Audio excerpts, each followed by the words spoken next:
नमस्कार दोस्तों, मैं दिगंबर कश्यप, न्यूरोथेरेपिस्ट। आज हम बात करने वाले हैं हाई बीपी, यानी कि जिसे हम हाइपरटेंशन के नाम से भी जानते हैं। आज देखा जा रहा है हाई बीपी एक बहुत बड़ी समस्या बनती जा रही है, क्योंकि हमारी दैनिक दिनचर्या इस प्रकार की हो गई है। हमारी जीवन जीने की जो शैली है वो गलत हो गई है। हमारा कोई सिस्टम नहीं है, ना हमारा खान पीन का कोई सिस्टम है, ना हमारा काम करने का कोई तरीका ठीक है। हम जब मर्जी खाते हैं, जो मन किया वो खाते हैं, कोई भी समय हो उस समय खाते हैं, नींद प्रॉपर नहीं लेते और टेंशन बहुत ज्यादा रहती है।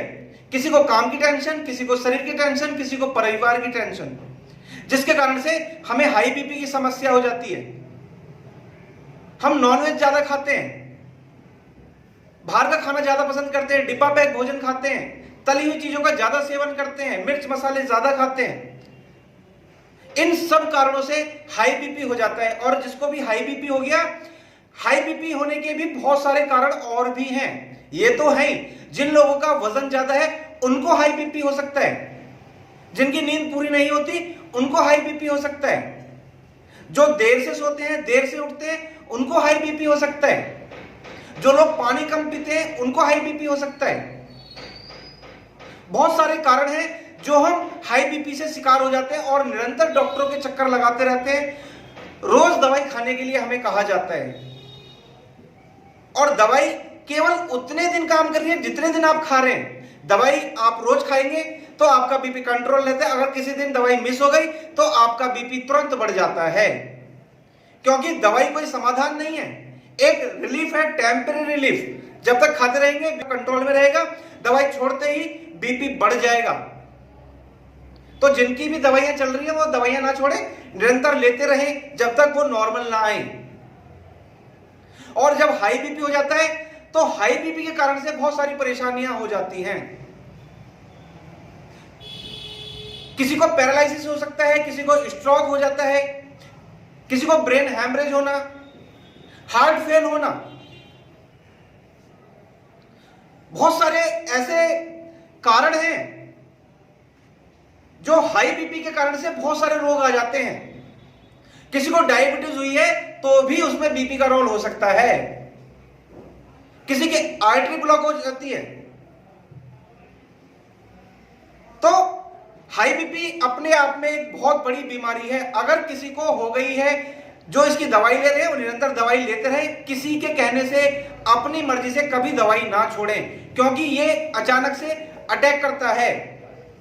आपने दवाई छोड़ दी, किसी ने कहा कि मुझे उसने मना किया दवाई मत लिया कर, दवाई लेने छोड़ दी, पता चला नुकसान हो गया, तो बिना डॉक्टर की सलाह के आपको कोई दवाई नहीं छोड़नी चाहिए।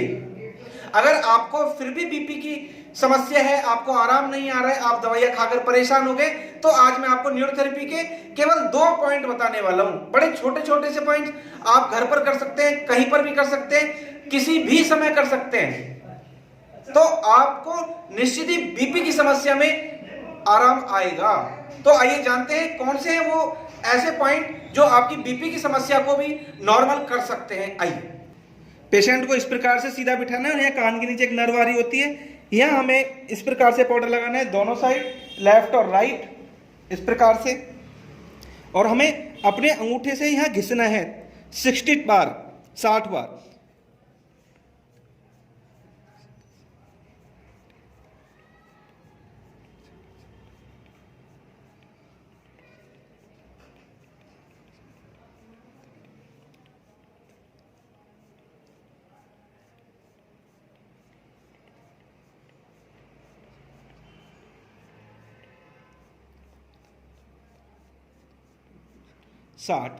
साठ बार हमने पहले लेफ्ट साइड करना है, उसके बाद उसी प्रकार से हमें राइट साइड करना है।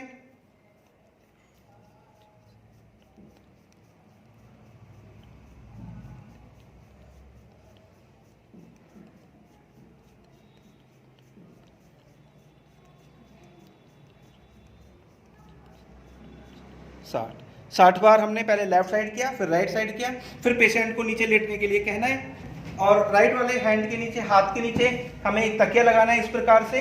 और देखेंगे हमें हाथ के पास में इस प्रकार से बैठ जाना है और अपना हाथ इस प्रकार से क्रॉस रखना है। यहाँ 6 सेकंड हमें दबाना है, 6 सेकंड यहाँ दबाया और 6 सेकंड यहाँ दबाना है। बहुत ज़्यादा प्रेशर की ज़रूरत नहीं होती, मीडियम प्रेशर चाहिए।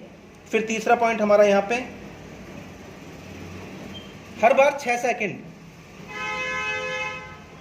अगर आपको काउंटिंग करने में दिक्कत है, सेकंड में दिक्कत है, तो घड़ी रख सकते हैं। हर बार 6 सेकंड प्रेशर आए।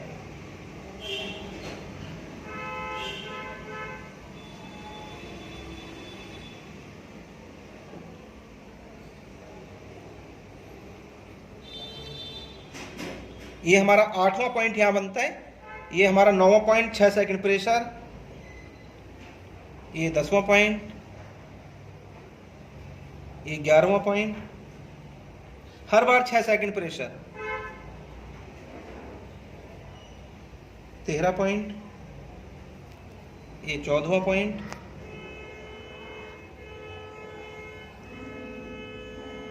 और ये हमारा 16 पॉइंट। इस प्रकार से ये हमें 16 पॉइंट में ये करना है। दोस्तों, अगर आपको हाई बीपी की समस्या हो गई है तो हाई बीपी बहुत सारी चीजों पर निर्भर करता है। आपकी एज क्या है? अगर मान लीजिए किसी की एज 20 वर्ष है तो उसका बीपी 120/80 होना चाहिए। जो 120 है इसको हम सिस्टोलिक बीपी बोलते हैं, और जो नीचे वाला 80 है उसको हम डायस्टोलिक बीपी बोलते हैं। तो उम्र के अनुसार बीपी बढ़ता और घटता है। मान लीजिए किसी की उम्र 40 वर्ष है, तो अगर उसका बीपी 130 और 90 तक भी जाता है तो कोई टेंशन वाली विषय नहीं होता। बहुत ज्यादा टेंशन तनाव की जरूरत नहीं है, क्योंकि उम्र के अनुसार बीपी बढ़ता है। किसी की एज मान लीजिए 60 वर्ष है और उसका बीपी 150 और 95 भी है, तो भी वो नॉर्मल में ही काउंट करना चाहिए, क्योंकि 10-20 जो बीपी की रेंज है वो ऊपर वाली साइड में जाती है एज के अकॉर्डिंग, बढ़ती उम्र के अनुसार। तो इसलिए बहुत ज्यादा चिंता करने की जरूरत नहीं होती। सावधानी जरूर रखनी चाहिए, लेकिन चिंता वाला विषय नहीं होता। हम बीपी जिस इंस्ट्रूमेंट से नापते हैं, देखा होगा आप डॉक्टर के पास गए होंगे, मरकरी वाला एक इंस्ट्रूमेंट आता है, उसमें इस तरीके से हवा भरी जाती है, उसमें मरकरी होती है, पारा होता है, उसके अनुसार पता चलता है। तो ऊपर वाला जो बीपी होता है वो सिस्टोलिक होता है, नीचे वाला डायस्टोलिक होता है, और जिस यंत्र से, जिस मशीन से हम बीपी नापते हैं उसको स्फिग्नोमैनोमीटर के नाम से हम जानते हैं। उसके अनुसार हमारे बीपी की क्या स्थिति है ये हमें पता चल जाता है। और बीपी का जो बढ़ने और घटने का कार्य ये हार्ट का होता है। हमारा जो दिल होता है ये लगातार 24 घंटे अपना वर्क करता रहता है। ये 1 सेकंड के लिए भी शांत नहीं होता। अगर शांत हो जाता है तो दूसरी कंडीशन में ये शांत होता है। तो हार्ट का काम है पंपिंग करना, और जितनी भी आर्टरी हैं, धमनियां हैं, वेन्स हैं, उनमें जो ब्लड भेजने का कार्य वो हार्ट करता है। और आपने देखा होगा कि अगर किसी आर्टरी में कई बार ब्लॉकेज होता है या किसी भी कारण से डॉक्टर कहता है कि आपके हार्ट के उस आर्टरी में ब्लॉकेज हो गई है, तो उस कंडीशन में हार्ट को ज्यादा प्रेशर देना पड़ता है, ज्यादा पंपिंग करनी पड़ती है। और उस कंडीशन में कई बार हार्ट पर दिक्कत आ जाती है। डॉक्टर कहते हैं कि आपके स्टेंट पड़ेंगे, जो हार्ट अटैक का एक बहुत बड़ा कारण होता है, आर्टरी में ब्लॉकेज हो जाना। तो आपको आज समझ में आ गया होगा कि बीपी किन कारणों से बढ़ता है, और अगर बढ़ गया है तो उसको बड़ी आसानी से इन छोटे से पॉइंट से आप ठीक कर सकते हैं। आप अगर हमारे चैनल पर नए हैं, वीडियो को पहली बार देख रहे हैं, तो हमारे चैनल को सब्सक्राइब जरूर करें, वीडियो को अधिक से अधिक शेयर करें, वीडियो को लाइक करना ना भूलें, और बेल आइकन बटन जरूर दबाएं, जिससे कि जो भी वीडियो हेल्थ पर हम बनाएं उसकी जानकारी सबसे पहले आपको मिल सके।